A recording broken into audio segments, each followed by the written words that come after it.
For an example आप ले लीजिए किसी का थर्ड हाउस में, जैसे कि मैं बोला स्कॉर्पियो में थर्ड हाउस में सैटर्न है, ठीक है, तो that person is a courageous person because वो साइन का लॉर्ड वहां पर है।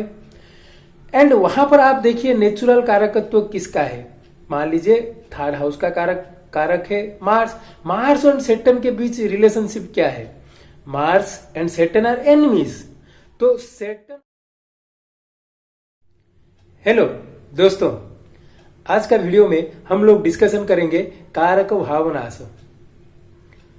अक्सर हम ये सुनते हैं कि जुपिटर सेकंड हाउस का कारक है। मान लीजिए किसी का जुपिटर सेकंड हाउस में है तो उसका मीनिंग क्या है, वो हाउस के लिए अच्छा है या खराब है, ठीक है। मान लीजिए किसी का सेकंड लॉर्ड सेकंड हाउस में है, मतलब एरीज लग्न ले लीजिए, टॉरस सेकंड हाउस हो गया, तो टॉरस में अगर किसी का वेनस है तो उसका मीनिंग क्या है, ये जो कारक है, ये हाउस लॉर्डशिप है, उसमें उसके अंदर रिलेशनशिप क्या है, वो सब चीज आज का वीडियो में डिस्कशन करेंगे। अगर मान लीजिए आज का वीडियो को आप लास्ट तक देख लोगे, then you can able to know what is the real meaning, what is the real difference between a karak, a house lord and sign. ये सबको आप कोरिलेट कर सकते हो, ठीक है। तो देखिए पहले देखते हैं व्हाट इज कारक। हर चीज का एक कारक होता है। जैसे कि अगर फर्स्ट हाउस की बात करेंगे, उसका कारक सन है, बट आप देखोगे फर्स्ट हाउस से हम दो चीज देखते हैं। पहला है हेल्थ देखते हैं, दूसरा है इंटेलिजेंस भी देखते हैं, धी शक्ति भी देखते हैं। बट द प्राइमरी थिंग हम वहां से हेल्थ देखते हैं, तो फर्स्ट हाउस का जो प्राइमरी कारक है वो है सन। सेकेंड हाउस का उसी तरह प्राइमरी कारक है जुपिटर। थर्ड हाउस का प्राइमरी कारक है मार्स। फोर्थ हाउस का प्राइमरी कारक है मून। फिफ्थ हाउस का प्राइमरी कारक है जुपिटर। सिक्स्थ का जो प्राइमरी कारक है वो है सैटर्न।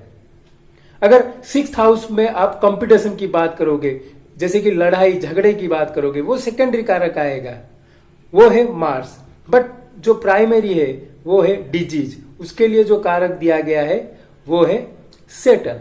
सेवेंथ का जो प्राइमरी कारक है वो है वीनस। एट्थ का रंध्र भाव, उसका जो प्राइमरी कारक है वो है सैटर्न। नाइन्थ हाउस का जो प्राइमरी कारक है वो है जुपिटर। 10th का जो प्राइमरी कारक है वो है मर्क्यूरी। 11th हाउस का जो कारक है वो है जुपिटर। अगेन 12th हाउस का जो कारक है वो है सैटर्न। तो ये आप देखोगे फर्स्ट हाउस से 12th हाउस तक मैं आपको कारक बता दिया। ये कारक कौन सा चीज को सिग्निफाई करते हैं, देखिए हर हाउस में, यहां पर बेसिक ये है कि हर हाउस में आपको दो चीज मिलेगा। पहला है internal thing related to your self, second है एक्सटर्नल थिंग।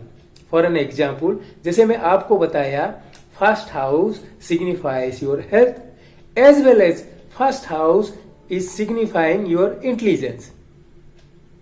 दो चीज है यहां पर, आप देखिए हेल्थ और इंटेलिजेंस, ये दो अलग अलग चीज है।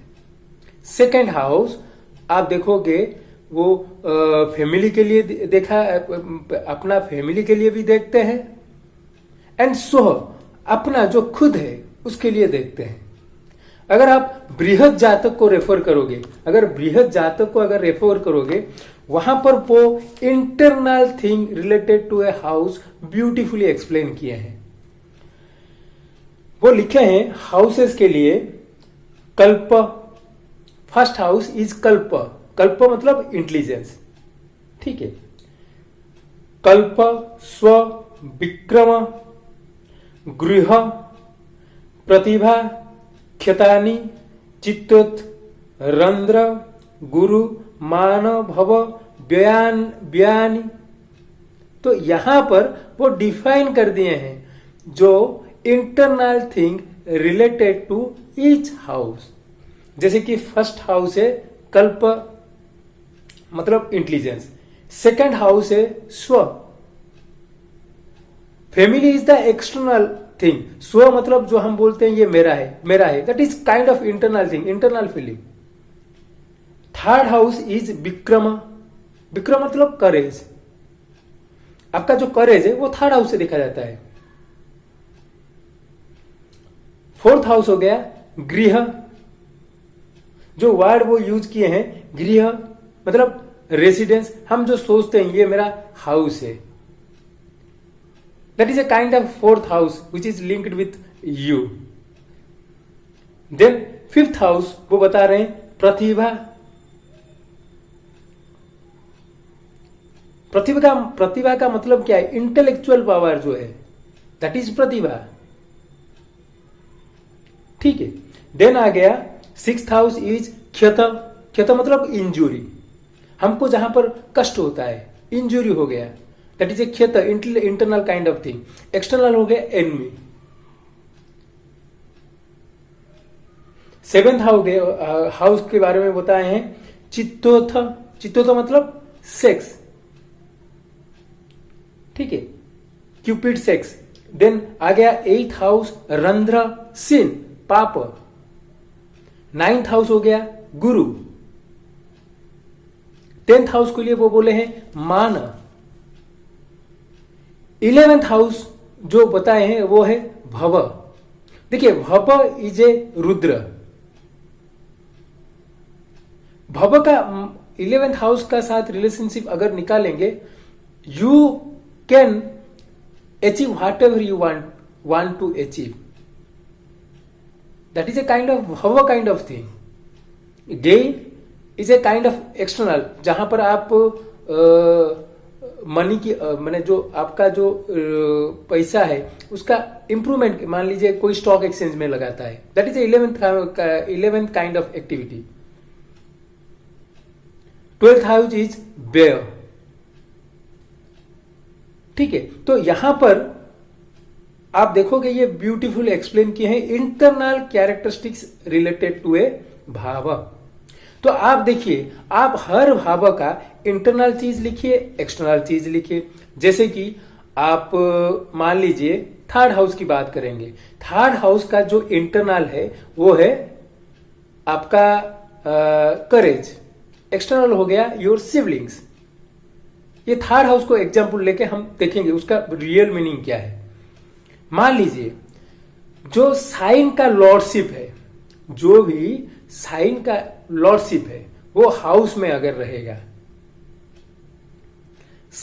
जो साइन लॉर्ड वो हाउस में रहेगा, then it will improve the internal characteristics.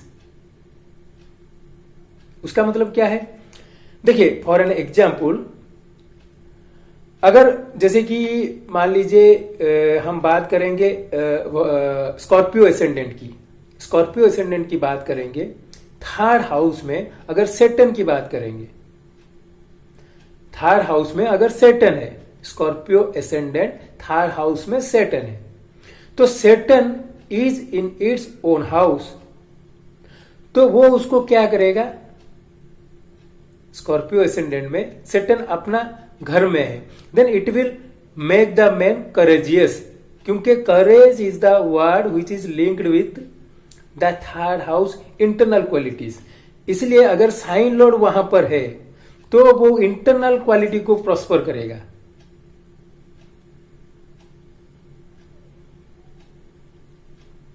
आप यहां पे देखिए साइन का लॉर्ड जो है वो इंटरनल क्वालिटी को प्रॉस्पर करेगा। मान लीजिए same Scorpio ascendant third house में मार्स है। Mars is the karak for siblings, तो आप बोलोगे the native may have siblings, siblings वहां पर आएंगे, but that does not ensure internal quality, courageous या not courageous, he will not give you. वो आपको बताएगा नहीं कि ये करेजियस है या नॉन करेजियस है। बट अगर थर्ड में मार्स है, that is ensuring your siblings external qualities. And sign law define the internal qualities. For an example आप ले लीजिए किसी का थर्ड हाउस में, जैसे कि मैं बोला स्कॉर्पियो में थर्ड हाउस में सेटन है, ठीक है, तो that person is a courageous person because वो साइन का लॉर्ड वहां पर है। एंड वहां पर आप देखिए नेचुरल कारकत्व किसका है, मान लीजिए थर्ड हाउस का कारक है मार्स। मार्स और सैटर्न के बीच रिलेशनशिप क्या है, Mars and Saturn are enemies. तो सैटर्न अगर रहेगा वहां पर थर्ड हाउस में, so the native may not have siblings. Sibling उसका नहीं हो सकता है, पॉसिबिलिटी है नहीं हो सकता है अगर मार्स एस्पेक्ट नहीं कर रहा है। यहां पर आप देखिए मैं दो चीज बता रहा हूं, पहला है साइन लॉर्ड जो इंटरनल क्वालिटी को प्रॉस्पर कर रहा है, दूसरा है कारक जो एक्सटर्नल क्वालिटी को प्रॉस्पर कर रहा है। मान लीजिए एक ऐसा सिचुएशन जहां पर साइन लॉर्ड एंड मार्स के साथ संबंध है, संबंध मतलब इधर दे आर इन परिवर्तन योगा, इधर दे आर इन युति या म्यूचुअल एस्पेक्ट, वो अपने आप को देख रहे हैं। तो उस केस में आप बोलोगे both thing are going to be prosper, मतलब internal quality as well as external quality दोनों प्रॉस्पर करेंगे। इसीलिए आप देखिए कारक भावनाश जो बताया गया है आपको, कारक भावनाश का जो चीज हम बोलते हैं, आप देखिए जो हाउस का कारक जो है अगर उसका एनिमी वो हाउस में रह गया तो वो उस भाव को नष्ट कर देगा। फॉर एन एग्जाम्पल मैं आपको बता रहा हूं, अगर मान लीजिए कैप्रिकॉन एसेंडेंट की बात करेंगे, कैप्रिकॉन एसेंडेंट की बात करेंगे, सेकेंड हाउस में अगर मान लीजिए राहु है, सेकेंड हाउस में राहु है, कैप्रिकॉन एसेंडेंट का सेकेंड हाउस में राहु है, तो राहु अपना एक्वेरियस का जो साइन है राहु वो हाउस का को रूल कर रहा है, इसलिए दैट पर्सन मस्ट हैव स्व क्वालिटी, मतलब ये सब मेरा है वो आदमी सोचेगा। बट आप देखिए वो हाउस का कारक कौन है, जुपिटर है। तो राहु का placement really create problem things related to Jupiter, क्योंकि वो कारक भावनाश राहु अपना प्लेसमेंट में है, इसलिए अच्छा it will prosper the internal quality, but जो रिसोर्सेस है वो उसको वहां पर वो खराब करेगा second house Rahu, because it is against the कारक, दैट इज कारक भावनाश, दैट इज कारक भावनाश। आप देखिए वहां पर अगर जुपिटर का एस्पेक्ट नहीं है उधर तो it really creates problem, financial problem वो क्रिएट कर देगा। तो आप एक चार्ट बनाइए जहां पर हर हाउस का आप इंटरनल कैरेक्टरिस्टिक्स लिखिए, एक्सटर्नल कैरेक्टरिस्टिक्स लिखिए, कारक लिखिए एंड वो कारक का एनिमीज लिखिए। अगर फ्रेंड्स है तो अच्छा है, जैसे कि आप देखे होंगे जैसे कि सेकेंड हाउस में मार्स होगा, Mars is a malefic but it is friendly to Jupiter, तो सेकेंड हाउस का जो कारक है वो उसके साथ फ्रेंड्स है, तो मार्स सेकेंड हाउस में रहने से फाइनेंशियल इश्यूज नहीं आएंगे, क्योंकि because it is friendly to the कारक। यहां पर और एक चीज है, मान लीजिए कोई प्लैनेट एक्सोल्टेशन में है या डेबिलिटेशन में है, मान लीजिए कोई प्लैनेट एक्सोल्टेशन में है या डेबिलिटेशन में है, तो यहां पर आप देखोगे साइन का कोई इश्यू नहीं है। जैसे कि अभी सेकेंड हाउस लिब्रा एसेंडेंट की अगर सेकेंड हाउस में मार्स है तो Mars is in own house, समझ रहे हैं, तो वहां पर सेकेंड साइन लॉर्ड का इश्यू नहीं है। बट वहां पर अगर फॉर एन एग्जाम्पल सेम हम लेंगे साजिटेरियस एसेंडेंट धनु लग्न का सेकेंड हाउस में जुपिटर है, जो जुपिटर सेकेंड हाउस का कारक है, वहां पर वो नीच का है, तो उसमें क्या होगा, तो उसमें कारक का प्रॉब्लम है, क्योंकि जो देने वाला है उसका डिग्निटी अच्छा नहीं है, जो देने वाला है उसका डिग्निटी अच्छा नहीं, मतलब वो कारक वो अच्छी तरह से काम नहीं करेगा। तो this is the basic thing we must keep in our mind. जो कारक भावनाश उसका मतलब है जो कारक है उसका एनिमी अगर वो हाउस में रहेंगे तो वो भाव को नष्ट कर देंगे। हम जैसे सोचते हैं जुपिटर सेकेंड हाउस का कारक है तो सेकेंड हाउस में रहेगा तो खराब है, वो गलत चीज है। जुपिटर का जो एनिमी अगर सेकेंड, फिफ्थ से 9th एंड 11th हाउस में रहेगा तो it will create problem. This is कारक भावनाश प्रिंसिपल। एंड आप हमेशा साइन के साथ उसका लॉर्डशिप को देखिए। कारक एंड साइन का लॉर्डशिप का रिलेशनशिप अगर होगा तो both internal characteristics and external characteristics both will prosper. So friends, this is all about Karaka Bhavanasa. Hope you like this video. Do like and subscribe my channel. Thank you.